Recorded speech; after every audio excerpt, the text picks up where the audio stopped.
Orang yang sholatnya itu sudah daim, dia tidak akan pernah berkeluh kesah, menggerutu ketika berada dalam posisi ujian-ujian yang sedang menimpa dia. Innas sholata tanha anil fahsai wal munkar. Sesungguhnya sholat itu mencegah dari perbuatan keji dan mungkar. Orang yang melaksanakan sholat tepat pada waktunya, menyempurnakan wudhu, lalu kemudian dia sempurnakan rukuk dan sujudnya dengan tumak nina, lalu kemudian dia khusyuk, sholat itu akan naik. Dan dia mengatakan, semoga Allah menjagamu sebagaimana engkau telah menjaga aku, dalam kondisi yang putih bercahaya. Namun kalau ada orang yang sholat waktunya sembarangan, suka ditunda-tunda, wuduknya tidak disempurnakan, rukuk dan sujudnya tidak tumak ninah, bahkan tidak ada punya nilai kehusyuan, maka sholatnya nanti itu dia akan terangkat tetapi dalam kondisi yang gelap, hitam, lalu mengatakan pada orang itu, semoga Allah menyia-nyiakanmu sebagaimana engkau telah menyia-nyiakan aku. Di sholatnya yang khusyuk, hafid ya, yuhafidun, menjaga sholatnya itu daimu, ada kesinambungan. Nah kalau itu dilakukan, maka akan punya pengaruh terhadap amal-amal yang lain.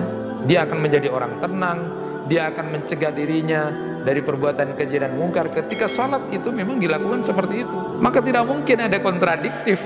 Orang yang sholat tapi kok suka dalimi orang, orang yang sholat tapi kok suka menggerutu, maka tentu itu akan punya persoalan, karena dia berada tidak pada posisi sholat yang daim, sholat yang khusyuk, sholat yang hafid tadi. Di orang berzikir itu punya nilai value pahala itu tidak seperti yang diberikan pada amal-amal yang lain. Ini kayaknya ringan, tapi jauh lebih luar biasa pahalanya. Barang siapa yang mengucapkan subhanallah wa bihamdi, mengucapkan 100 kali, maka dihapuskan kesalahannya sekalipun seperti buih di lautan. Orang yang senantiasa berzikir nanti itu akan masuk surga sambil tertawa. Siapa yang mengucapkan subhanallah wa bihamdi subhanallahil azim, dia baca 7 kali, maka akan dibangunkan istana di surga.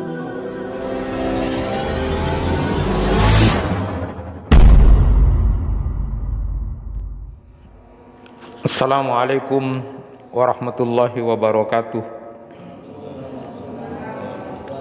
Alhamdulillahi rabbil alamin, wa bihi nasta'inu ala umurid dunya waddin. Asyhadu an la ilaha illallah wahdahu la syarikalah, wa asyhadu anna Muhammadan abduhu wa rasuluh. Allahumma salli wa sallim ala nabiyyina Muhammad wa ala alihi wa ashabi ajma'in. Rabbi shrah li sadri wa yassir li amri wahlul 'uqdatam min lisani yafqahu qawli. Amma ba'du.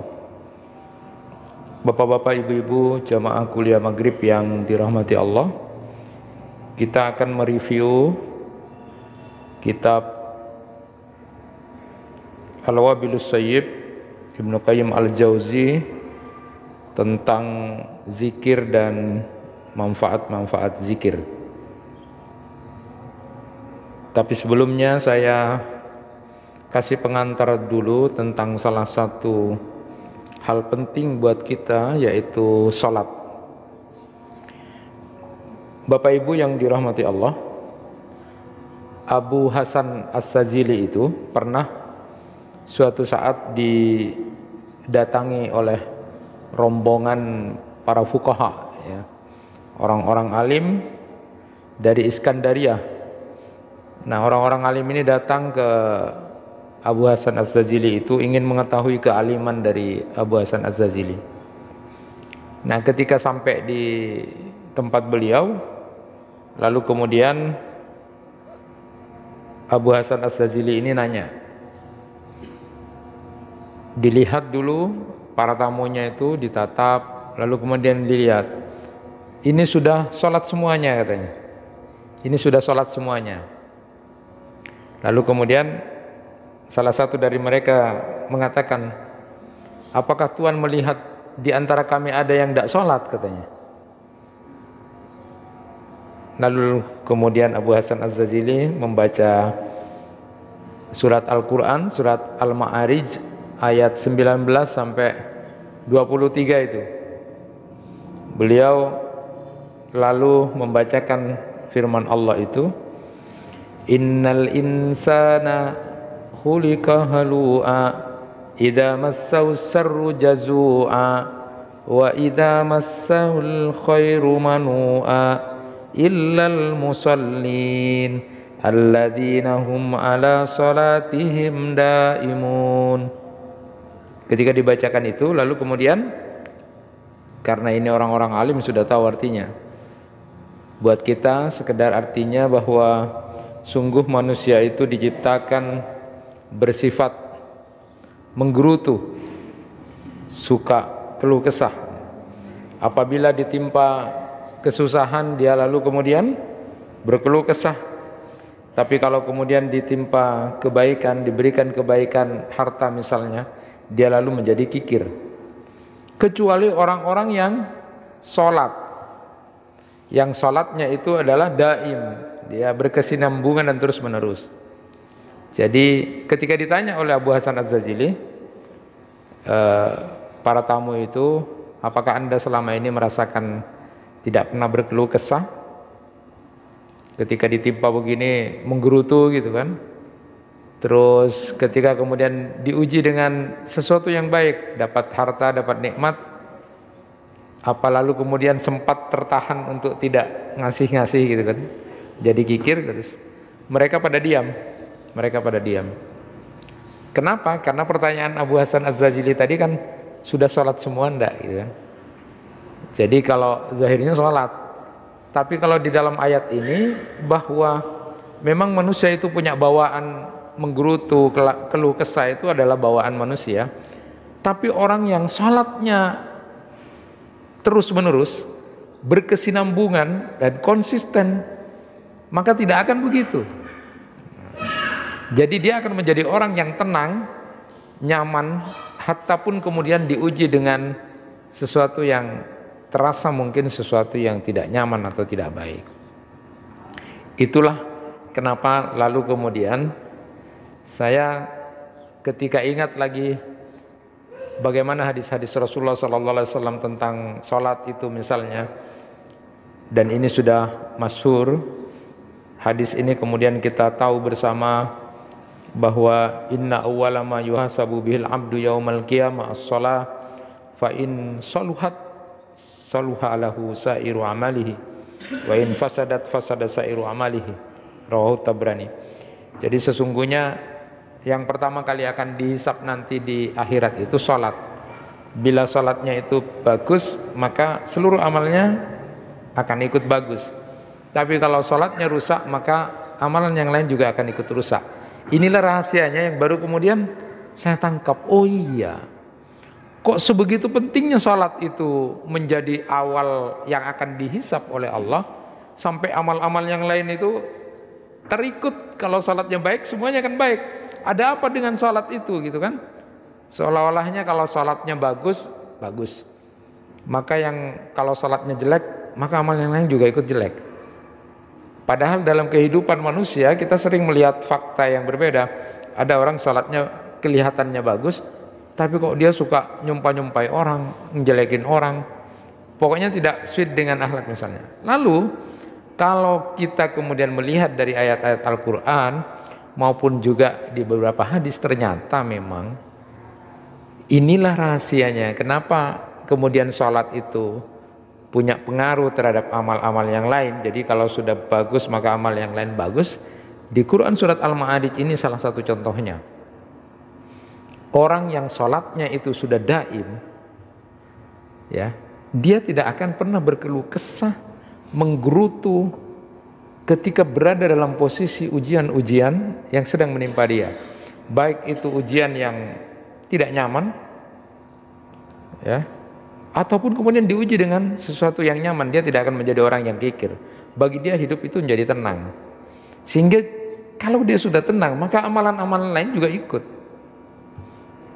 Inilah rahasianya yang kemudian barangkali menjadi muhasabah kita. Apakah kita seperti itu? Kalau ditanya sama Abu Hasan Az-Zajili, sudah sholat semua? Sudah gitu kan. Tapi pulang-pulang nanti mengeluh, menggerutu itu, berarti kita belum sholat. Lebih-lebih lagi misalnya di dalam Quran surat Al-Ankabut ayat 45 yang sudah sering kita dengar, innas sholata tanha anil fahsai wal munkar. Sesungguhnya salat itu mencegah dari perbuatan keji dan mungkar. Jadi fahsa itu sesuatu yang kemudian bertentangan dengan nilai-nilai ajaran-ajaran agama, wahyu Allah, itu adalah fahsa. Al munkar itu juga di samping juga melanggar aturan dari Allah, juga punya efek sosial, itu kalau mungkar itu. Nah, orang yang kemudian sudah sholat, karena kalau dia benar sholatnya, maka akan mencegah dirinya untuk melakukan perbuatan yang fahsa, yang keji itu, dan kemungkaran. Jadi otomatis kalau memang sholatnya bagus, maka amalan-amalan lain juga akan ikut memang. Namun manakala kemudian ada persoalan, maka itu juga akan bermasalah. Ini untuk menjadi muhasabah kita. Jadi kalau ada orang yang kemudian kok sholat tapi tidak bisa mencegah dari kekejian dan kemungkaran, malah tambah jauh dari Allah, maka itu adalah orang yang sholatnya lalai sebenarnya. Dia tidak sholat sebenarnya posisinya. Nah, Bapak dan Ibu yang dirahmati Allah, kita memang pernah mengetahui bagaimana Rasulullah SAW menggambarkan tentang ada orang yang sholat sama-sama waktunya, sholatnya sama di tempat yang sama, rukuknya sama, sujudnya sama, tapi kemudian nilainya di hadapan Allah, value-nya itu seperti langit dan bumi.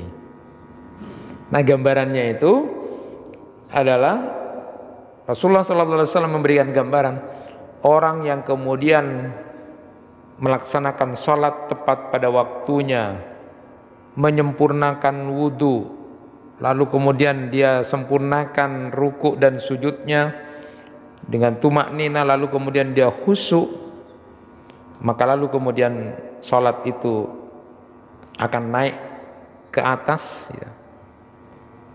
Dan dia mengatakan, semoga Allah menjagamu sebagaimana engkau telah menjaga aku, dalam kondisi yang putih bercahaya sholat itu.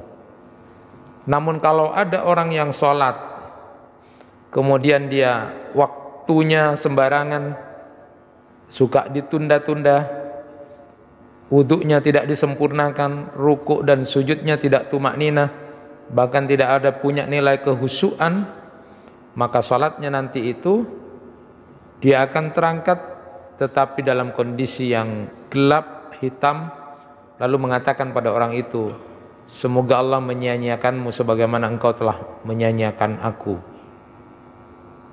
Nah, ini gambaran ya untuk muhasabah. Hingga lalu kemudian Allah Subhanahu wa taala berkehendak nanti digambarkan dalam hadis itu, salatnya orang ini yang sudah naik-naik itu lalu kemudian dilipat-lipat lalu dilempar ke wajahnya, tidak punya nilai apa-apa. Na'udzubillahi min dzalik. Orang yang salatnya tidak bisa mencegah dari perbuatan keji dan mungkar, maka dia hanya akan lebih jauh dari Allah, dan itu salatnya orang yang lalai. Maka kalau kemudian nanti di akhirat itu salat itu menjadi hisab yang pertama, maka betul kalau kemudian kepada perbuatan amal-amal yang lain, karena memang salatnya seperti itu. Di dalam Al-Quran disebutkan misalnya Quran surat Al-Mu'minun ayat 2, alladzina hum fi salatihim khashi'un. Lalu kemudian di dalam Quran surat Al-An'am ayat 92, wahum ala salatihim yuhafidun. Lalu kemudian yang tadi saya bacakan Quran surat Al-Ma'arij ayat 23, alladzina hum ala salatihim daimun. Jadi salatnya yang khusyuk, lalu hafid ya, yuhafidun, menjaga salatnya itu, lalu daimu, ada kesinambungan. Nah, kalau itu dilakukan maka akan punya pengaruh terhadap amal-amal yang lain. Dia akan menjadi orang tenang, dia akan mencegah dirinya dari perbuatan keji dan mungkar ketika salat itu memang dilakukan seperti itu. Maka kalau kemudian di dalam hadis itu disebutkan bahwa nanti yang pertama kali akan dihisab kalau salatnya udah bagus, maka yang lainnya juga akan ikut bagus. Inilah rahasianya. Maka tidak mungkin ada kontradiktif, orang yang sholat tapi kok suka dalimi orang, orang yang sholat tapi kok suka menggerutu, maka tentu itu akan punya persoalan. karena dia berada tidak pada posisi sholat yang daim, sholat yang khusyuk, sholat yang hafid tadi itu. Untungnya masih kemudian buat kita perhatikan bagaimana Allah Subhanahu wa taala masih sayang kepada umatnya Nabi Muhammad ini. Ketika sudah kemudian dihisab itu pertama kali sholat, yaqulu rabbuna lil malaikatihi wa huwa a'lam unzuru fi sholati abdi atammaha am naqasaha fa in kanat tammatan katabat lahu tammatan wa in kana intaqasa minha syai'an qala unzuru hal li abdi min tatawwu fa in kana lahu tatawwu qala atimmu li abdi faridatahu min tatawwuhi summa tu'khadul a'malu ala dzalika. Jadi Allah berfirman kepada para malaikatnya, Allah sudah maha mengetahui. Allah kemudian memerintahkan pada malaikat, lihatlah salat hambaku itu, apakah dia melakukannya dengan sempurna atau ada kekurangan atau tidak sempurna. Ya. Maka kalau di riwayat lain itu disebutkan, innar rajula la yansarifu wa ma kutiba lahu illa usru salati tus'uha sumunuha subu'uha sudusuha khumsuha rubu'uha sulusuha nisfuha. Sesungguhnya ada orang yang sholat itu lalu kemudian selesai sholat, ditulis oleh Allah, dicatat orang ini pahalanya 1/10, 1/9, 1/8, 1/7, 1/6, 1/5, 1/4, 1/3 atau setengahnya. Jadi banyak yang tidak sempurna, memang banyak yang tidak sempurna. Lalu kemudian ketika kemudian disuruh malaikat untuk ngecek kalau ada yang kurang, tidak sempurna dari sholat itu, inilah kebaikan Allah, maha murahnya Allah. Unzuru hal li abdi min tatawu. Coba lihat bagaimana sholat-sholat tatawu dia, bagaimana sholat-sholat sunnah dia. Fa in kana lahu tatawu qala atimmu li abdi faridatahu min tatawuihi.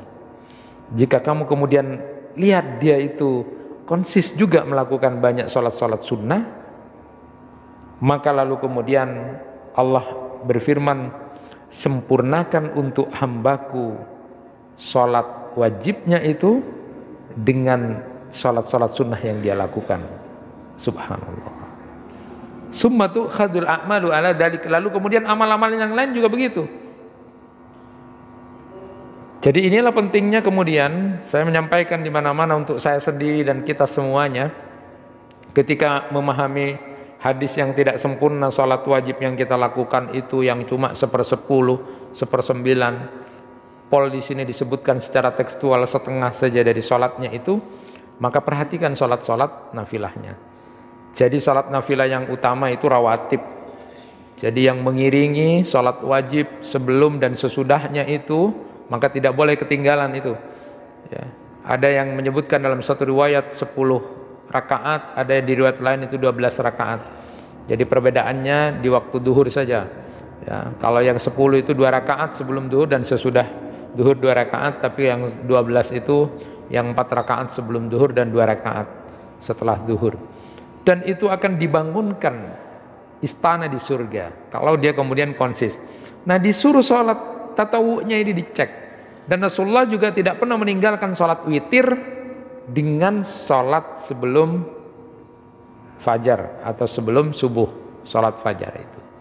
Jadi Rasulullah itu tidak pernah meninggalkan dua itu walaupun dalam safar. Jadi kalau dalam safar itu menurut riwayat Ibnu Umar itu tidak usah pakai sholat rawatib lagi kalau safar, jadi tinggalin itu. Tetapi Rasulullah tidak pernah meninggalkan di safar itu witir dengan sebelum subuh. Nah, ini contoh, ya, contoh yang tidak boleh ditinggalkan. Lalu kemudian qiyamul lail walaupun itu cuma 2 rakaat, lalu kemudian sholat duha juga. Nah, sholat-sholat yang seperti ini tidak boleh kemudian kita tinggalkan, karena ini untuk menyempurnakan sesuatu yang mungkin dan sudah mungkin dipastikan banyak yang tidak sempurna dari sholat kita itu. Karena Allah sayang kepada umatnya Nabi Muhammad. Coba cek Kalau kemudian konsis itu juga tatawu'nya, maka lalu kemudian Allah maha sayang, sempurnakan sholat yang wajib itu dengan sholat tatawu ini. Lalu kemudian amal-amal yang lain, perbuatan yang lain juga kesehariannya itu yang masih ada salah-salah dikit gitu kan, mungkin ada dosa yang kesalahan yang tidak sengaja gitu kan, disempurnakan dengan seperti itu. Inilah rahasianya yang kemudian kita tidak boleh untuk kemudian meninggalkan sholat-sholat nafilah untuk menyempurnakan yang kita lakukan sholat wajib itu.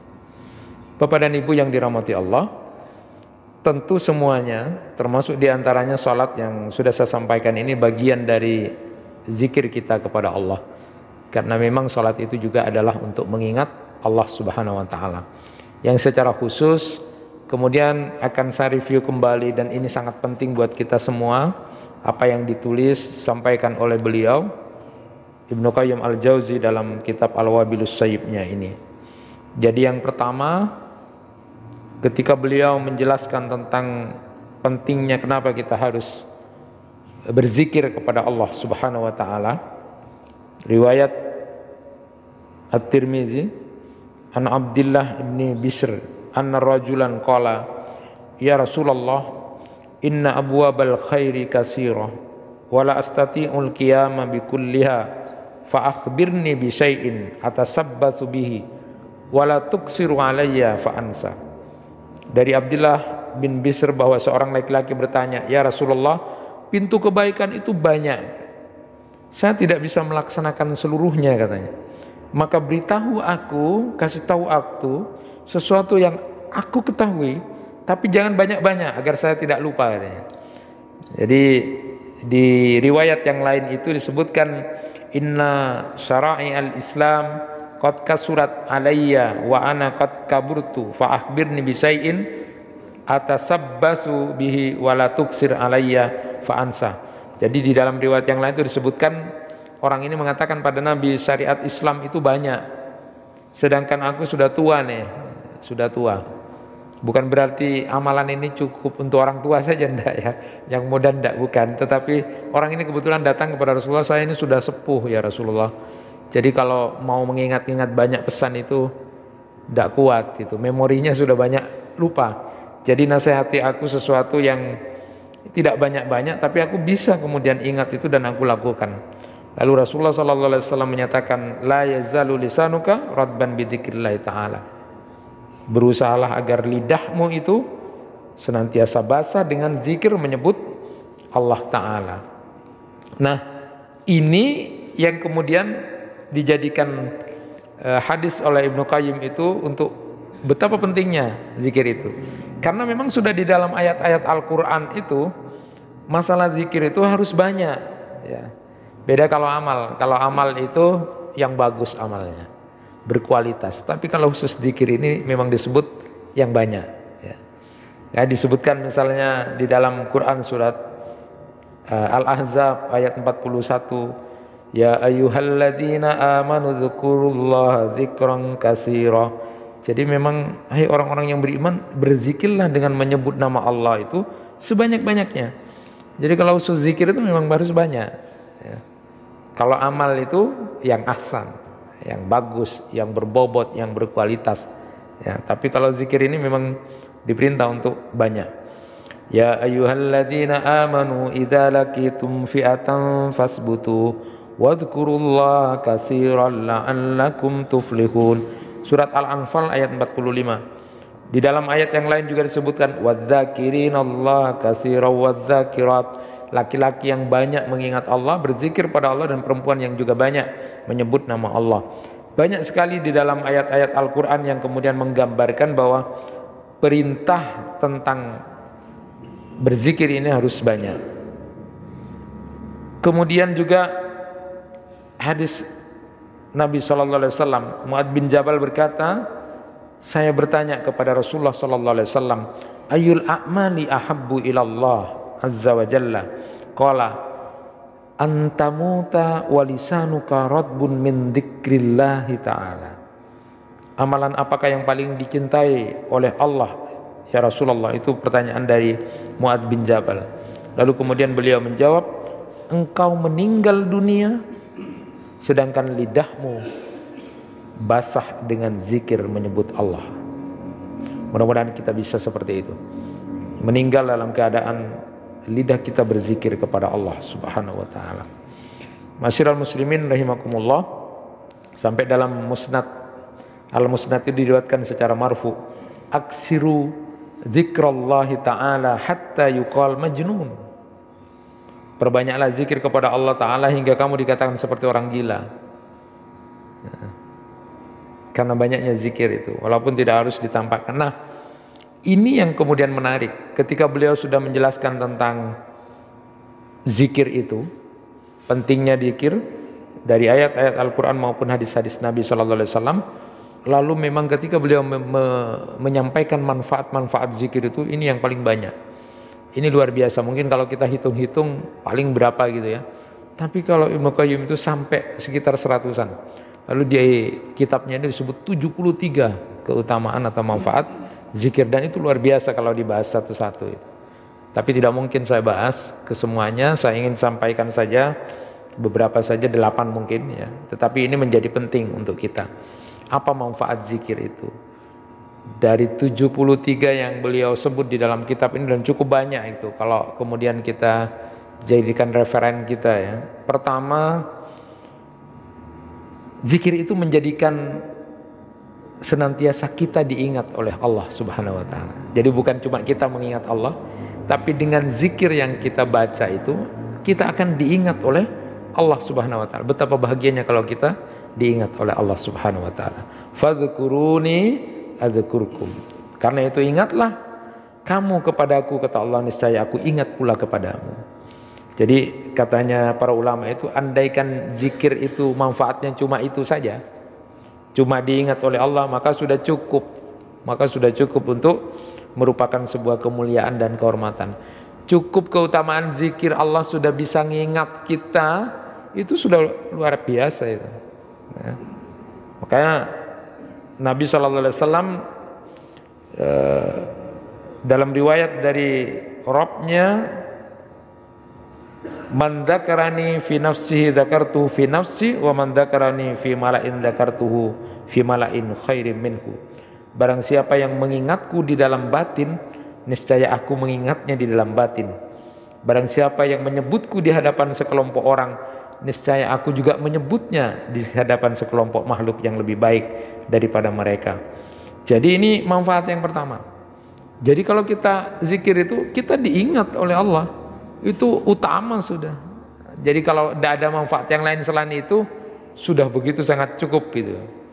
Nah, yang kedua, beliau sebutkan juga berdasarkan hadis Nabi SAW, bahwa kalimat-kalimat zikir yang kita ucapkan itu ya, baik itu tasbih kita, tahmid kita, tahlil kita, takbir kita, nanti mereka itu akan menyebut-nyebut orang yang mengucapkan mereka. Jadi dalam satu tempat zikiran-zikiran ini kumpul, dan mereka akan menyebut, saya disebut oleh si A, saya disebut si fulan itu ya. Nabi SAW bersabda, inna mimma tadhkuruna min jalalillahi azza wa jalla minat tahlil wat takbir wat tahmid yata'atafna hawlal arsh lahunna dawiyun kadawin nahli yudakkirna bisahibihinna afala yuhibbu ahadukum ayyakuna lahu ma yudakkir bihi. Sungguh kalimat-kalimat yang kalian ucapkan sebagai zikir yang mengagungkan Allah azza wa jalla berupa tahlil, takbir, tahmid, mereka itu saling bersimpati di sekitar arsy. Jadi mereka berkumpul semuanya di sekitar arsy, mereka mengeluarkan suara gaung seperti lebah. Mereka bercerita menyebut-nyebut siapa yang mengucapkan mereka. Tidak sukakah salah seorang dari kalian jika dia memiliki sesuatu yang menyebut-nyebutnya? Ini luar biasa. Jadi kalimat-kalimat zikir itu nanti berada di sekitar arsy itu, lalu mereka berkumpul, saya disebut, saya dibaca oleh si fulan, saya dibaca oleh hamba Allah yang itu kan luar biasa ya. Maka Allah kemudian menanyakan, tidak sukakah kalian kemudian disebut namanya oleh zikiran-zikiran itu? Yang ketiga, sibuk berzikir itu merupakan sebab Allah memberi ahli zikir ini anugerah terbaik yang kemudian itu diberikan jauh lebih baik dari seandainya dia meminta. Jadi hadis yang diriwayatkan dari Umar bin Khattab, dia berkata, Rasulullah sallallahu alaihi wasallam bersabda, "Man sagalahu dzikri am mas'alati a'taitu afdalu ma u'tiyas sa'ilun." Barang siapa yang berzikir, sibuk berzikir, menyebut dan mengingatku sehingga tidak sempat memohon, meminta kepadaku, niscaya aku memberikan anugerah dia terbaik yang kuberikan kepada orang yang berdoa. Jadi jauh lebih baik akan diberikan Allah kepada orang-orang yang sibuk berzikir ini, tapi sampai tidak sempat minta apa yang dia hajatkan, Allah akan beri jauh lebih baik dari seandainya ada orang yang meminta kepada dia. Inilah hebatnya, luar biasa zikir. Berikutnya, anugerah dan keutamaan yang diberikan oleh Allah sebagai pahala zikir itu tidak diberikan Allah sebagai ganjaran amalan-amalan lain. Ini hebatnya. Jadi orang berzikir itu punya nilai value pahala itu tidak seperti yang diberikan pada amal-amal yang lain. Tapi ini kayaknya ringan, tapi jauh lebih luar biasa pahalanya. Saya ingin memberikan beberapa contoh misalnya. Ya. Man qala la ilaha illallah wahdahu la syarika la lahul mulku wa lahul hamdu wa huwa ala kulli syai'in qadir fi yaumin mi'ata marrah kanat lahu adlu asri riqabin wa kutibat lahu mi'atu hasanatin wa mahit anhu mi'atu sayyi'atin wa kanat lahu hirzam minas syaitan yaumahu dzalika hatta yumsiya wa lam ya'ti ahadun bi afdala mimma ja'a bihi illa rajulun amali aksaru minhu wa man qala subhanallah wa bihamdi fi yaumin mi'ata marrah huttat anhu hatayahu wa in kanat mislu zabadil bahru. Coba perhatikan, ini contoh saja. Siapa yang mengucapkan la ilaha illallah wahdahu la syarikalah lahul mulku wa lahul hamdu wa huwa ala kulli syai'in qadir, ya, dia ucapkan itu dalam satu hari itu 100 kali, apa ganjarannya? Maka dia memperoleh ganjaran yang setara dengan membebaskan budak 10 budak. Padahal dulu membebaskan budak itu di zaman Rasulullah itu pahalanya besar, 1 budak, apalagi 10 budak. Lalu kemudian ditulis padanya 100 kebaikan, lalu dihapus 100 kejelekan dia, dan dia akan dilindungi dari setan pada hari itu hingga sore hari. Tidak ada seorang pun yang bisa melakukan sesuatu yang lebih baik daripada yang dilakukannya, kecuali seseorang yang beramal lebih banyak dari itu. Barang siapa yang mengucapkan lagi misalnya subhanallah wa bihamdi, ya, subhanallah wa bihamdi itu sehari itu dia mengucapkan 100 kali, maka dihapuskan kesalahannya sekalipun seperti buih di lautan. Ini kan hebat. Ini contoh bahwa zikir itu luar biasa, tidak diberikan pahalanya kepada amal-amal yang lain itu. Lagi contohnya misalnya mangqala hina yusbihu au yumsi. Nah ini makanya jadi zikiran pagi dan petang misalnya. Siapa yang kemudian mengucapkan pagi hari atau sore hari, mengucapkan Allahumma inni asbahtu ushiduka wa ushidu hamalata arsik wa malaikataka wa jami'a halkik annaka antallah la ilaha illa anta wa anna muhammadan abduka wa rasuluk a'taqallahu rub'ahu minan nar wa man qalaha marrataini a'taqallahu nisfahu minan nar wa man qala salasan a'taqallahu salasa arba'in minan nar wa man qala arba'an a'taqallahu ta'ala minan nar. Siapa yang membaca di pagi hari Allahumma inni asbahtu ushiduka wa ushidu amalata arsik wa malaikata jami'a halkika annaka antallah la ilaha illa anta wa anna muhammadan abduka wa rasuluk, sekali dia baca maka dia akan dibebaskan dari neraka 1/4 badannya. Kalau dia 2 kali separuh badannya, kalau 3 kali 2/3 badannya, lalu kemudian kalau 4 kali dia baca itu maka dia akan dibebaskan dari api neraka.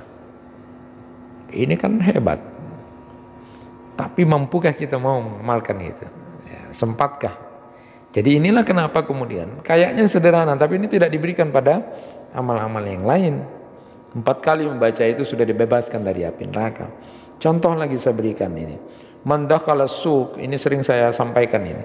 Man dakhala suq faqala la ilaha illallah wahdahu la syarikalah lahul mulku wa lahul hamdu yuhyi wa yumit wa huwa hayyul la yamut biyadihil khair wa huwa ala kulli syai'in qadir katabahallahu lahu alfa sana wa ma anhu alfa sayyi'atin wa rufi'a lahu alfi darajah. Siapa orang yang kemudian masuk pasar lalu kemudian dia membaca la ilaha illallah wahdahu la syarikalah lahul mulku wa lahul hamdu yuhyi wa yumit wa huwa hayyul la yamut biyadihil khair wa huwa ala kulli syai'in qadir, maka lalu aku catat, kata Rasulullah sallallahu alaihi wasallam, maka Allah akan mencatat orang ini dengan 1.000.000 kebaikan, lalu kemudian dihapuskan 1.000.000 keburukannya, lalu kemudian diangkat 1.000.000 derajatnya. Kan luar biasa ini. Makanya bapak-bapak kalau diajak ibu-ibu atau istrinya ke pasar, seneng. Saya selalu nyuruh itu, kalau Pak, ayo noro, cekel. Karena itu 1.000.000 kebaikan akan dicatat, 1.000.000 keburukan akan dihapuskan, dan 1.000.000 derajatnya akan diangkat itu laki-laki itu. Karena ingin baca ini. Nah, makanya yang bagus itu baru dari pasar tanya lagi, ke pasar boleh Bu? Bagus itu. Nah, tapi kalau suami yang tidak tahu hadis ini, lah ke pasar boleh, tadi pesya boleh cak. Bapak yang bagus itu ke pasar boleh mah, ayo, itu bagus. Jadi, tapi baca itu Pak, baca itu. Jadi ganter sama ibu, ibunya juga baca itu, bapaknya baca itu, kan luar biasa ini. Dapat 1.000.000 kebaikan itu. Bapak masih pagi-pagi belum berbuat amal, nganter istrinya ke pasar, lalu baca itu, sudah 1.000.000 kebaikan, 1.000.000 kejelekannya dihapus, dan derajat bapak diangkat 1.000.000. Kan seneng itu ya. Ibu-ibu kalau dengar hadis ini seneng itu, seneng minta antar. Bagus itu Ustaz, shopping terus kan. Nah, bapaknya juga langsung ayo gitu kan, karena mau baca ini. Ya. Nah, Bapak dan Ibu yang dirahmati Allah, lalu kemudian saya tidak baca semuanya, saya lengkap aja ya. Nah, ini lagi yang penting buat kita memberikan semangat dalam manfaat itu. Orang yang senantiasa berzikir nanti itu akan masuk surga sambil tertawa. Luar biasa ini. Tersenyum, tertawa. Orang yang senantiasa berzikir ini ya. Ada satu hadis yang kemudian disebutkan di sini, alladzina la tazalu alsinatuhum radbatan min dzikrillah taala yadkhulu ahaduhumul jannah wa huwa yadhak. Orang-orang yang lidah mereka senantiasa basah dengan zikir kepada Allah, salah seorang dari mereka kelak masuk surga sambil tersenyum, tertawa. Insyaallah. Padahal nanti di akhirat itu kan dahsyatnya huru-hara itu sampai semuanya orang sedih, nangis. Tapi orang yang lisannya memang sudah terbiasa tergantung pada Allah ya lisannya dan kemudian hati dan pikirannya memang sudah selalu berzikir kepada Allah, maka dia akan masuk surga itu dengan tersenyum ya, dengan tertawa. Itu luar biasa. Di saat orang lain banyak yang kemudian menangis, tapi orang ini justru masuk dalam keadaan tersenyum dan tertawa. Orang berikutnya adalah orang yang kemudian suka berzikir itu, nanti Allah akan dirikan rumah-rumah istana di surga itu. Karena itu adalah bangunan dari zikir-zikir itu. Jadi jika orang berzikir itu menghentikan zikirnya, maka para malaikat juga berhenti untuk membangunkan istana buat dia. Nah, jadi selama dia berzikir seperti itu. Ada satu riwayat yang kemudian menyebutkan Nabi sallallahu alaihi wasallam bersabda, "Man qala subhanallah wa bihamdi subhanallahil azim sab'a marrat bunyalahu burjun fil jannah." Barang siapa yang mengucapkan subhanallah wa bihamdi subhanallahil azim, itu dia baca 7 kali, maka akan dibangunkan istana di surga. Nah, hadis-hadis ini sebenarnya kan kecil, tapi kalau kemudian mau diamalkan, dan biasanya sudah menjadi wiritan pagi dan petang itu, sesuai dengan tadi itu ada yang dibaca 3 kali, ada yang 4 kali, ada yang 10 kali. Itu ada aturan, ibarat dokter itu kan sudah ada dosisnya tuh. Jadi Bapak kalau ke dokter ini 2 kali sehari, ini 3 kali. Bapak jangan kemudian ngarang-ngarang sendiri. Hari mau oleh cepet tegeng pas 5 kali, langsung 10 kali, enggak mau itu. Jadi itu sudah ada itu aja juga ya. Artinya kita sesuaikan dengan apa yang kemudian disabdakan Nabi itu. Ini sederhana tapi luar biasa. Maka lalu kemudian lagi disebutkan keutamaannya. Orang yang berzikir itu di jalan dia berzikir, di tempat umum dia berzikir, waktu mukim dia berzikir, waktu safar dia berzikir, waktu di kantor dia berzikir, waktu di rumah dia berzikir. Maka semakin banyak saksi buat dia yang nanti akan menyatakan kepada Allah, orang ini adalah orang yang selalu mengingat Engkau ya Allah. Saksinya yang banyak. Jadi kalau kita lewat di satu tempat ada gunung, ada gedung-gedung, tanah-tanah, nanti di hari kiamat mereka akan bersaksi siapa yang berzikir dan ucapan itu kemudian didengar oleh makhluk-makhluk ini. Kita ingat, idza zulzilatil ardu zilzalaha wa akhrajatil ardu asqalaha wa qala al insanu ma laha yauma idzin tuhaddisu akhbaraha bi anna rabbaka awhalaha. Jadi pada hari itu disebutkan di sini yauma idzin tuhaddisu akhbaraha, pada hari itu bumi menceritakan beritanya. Jadi diterangkan di situ para ulama menyebutkan yauma idzin tuhaddisu akhbarahi, pada hari itu bumi menceritakan berita-beritanya. Beliau lantas bertanya, tahukah kalian apakah berita-beritanya? Para sahabat berkata, Allah dan Rasulnya lebih mengetahui. Beliau bersabda, berita-beritanya itu adalah dia bersaksi bagi setiap hamba laki-laki maupun perempuan tentang apa yang dilakukannya di atas permukaannya. Dia si A ini melakukan ini di hari ini, di tempat ini begini dan begitu. Jadi makanya sholat pun kita itu, sholat wajib dan sholat sunnahnya tempatnya pindah-pindah, itu kan sunnahnya supaya kemudian nanti banyak saksi. Yang bagus lagi nanti sholat sunnahnya di rumah. Jadi Rasulullah itu senang sholat sunnah di rumah ya, kecuali yang wajib. Aturannya yang wajib ini di masjid, yang sunnah itu di rumah ya. Jadi nanti saksi-saksi. Jadi jalan ke sini dan sebagainya. Karena itu akan yauma idzin tuhaddisu akhbarah itu. Mereka nanti hari di mana kemudian mereka semuanya akan menjadi saksi. Maka termasuk diantaranya ketika gibah, bagaimana cara meminta maaf gibah itu. Kita misalnya ngerasani orang di sini, si A kita rasani. Nah untuk meminta maaf itu maka kemudian salah satunya juga kembali di tempat yang sama menceritakan kebaikannya. Di samping kita kemudian mendoakan dia, kalau tidak mau minta maaf, mendoakan terus kebaikan-kebaikan buat dia, maka nanti ditimbang oleh Allah. Seberapa banyak dia sudah mendoakan kebaikannya, impas dengan gibah yang dia lakukan. Karena kalau dia mengakui misalnya engkau saya cacat, oh itu tiba nafas atokar, itu lebih tidak baik ya.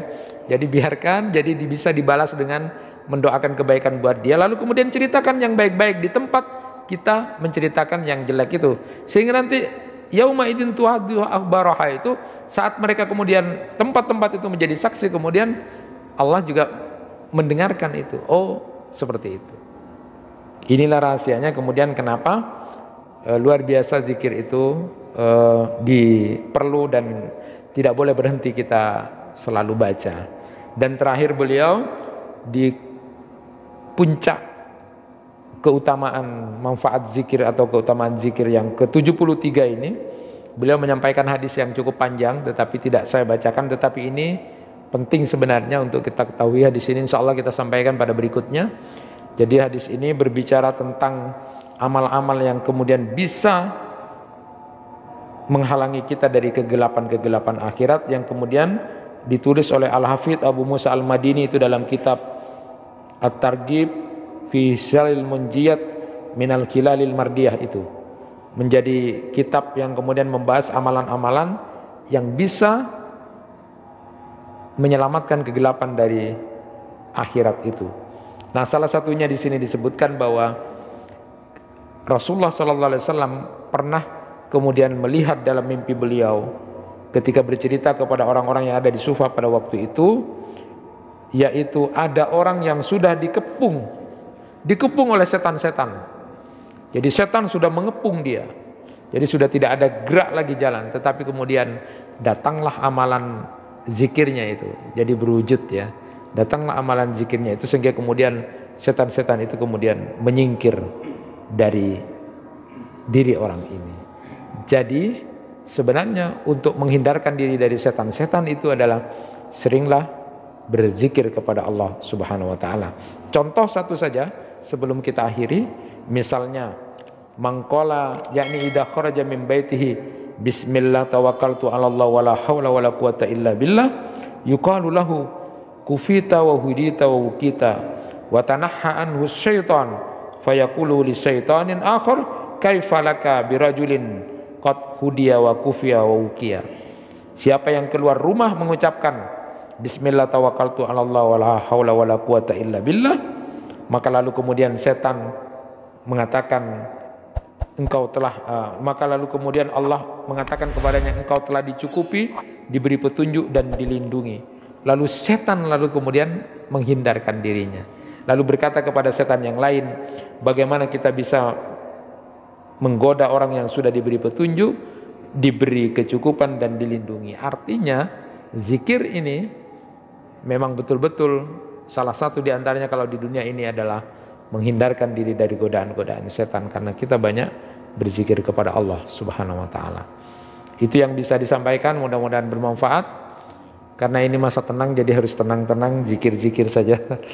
Mudah-mudahan Allah Subhanahu wa taala memberikan pemimpin yang terbaik nanti dari hasil pilihan yang ada. Subhanakallahumma wa bihamdika asyhadu an la ilaha illa anta astaghfiruka wa atubu ilaik. Assalamualaikum warahmatullahi wabarakatuh.